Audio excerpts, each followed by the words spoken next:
Mtasa Marietha Nomorai Peter Otao kwa jimbo ya Kitutu Chache North, na nchitaite kwa Bageri kwa nilio mheshimiwa Simbarati aso Mbiyamono aso ko nominate Dr. Timothy Arege asekero kia waziri wa Youth, Sports, Gender and Culture, and we want to believe ikeroge kekaramu nominate rigo ono muntu wate vast experience asa mangana ya youth and bintu mune via sports, the talent academies that chibwenta kobe kwase Kisi County ngima tiganyare kuchibeka abana banyare ko kora mangana talent bintu mune vya CBC bire bitageta abana bamanya talent yabo igo tutagete kwa meaninga mheshimiwa Arege na anyare gukorera abantu babo Getutu na Kisi County ngima egasi asekero w'icyabikiro.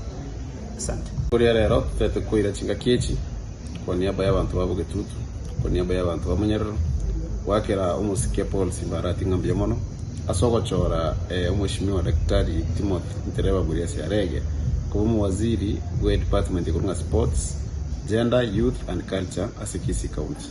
Utate ko sabero mheshimiwa Daktari Mbiyamono tumo congratulate aende tumaitenga nacho kolega singia utokumusabanga ari bageria ibe akorera ba kusibonspi egasirengia arorenga stadium yetu yari arorenga michezo yetu ya Soile Academy aramangana na to kona gender based violence enyombo ne to kuna banyora saka rescue center abintu binde biribiranya rekana ko beroro.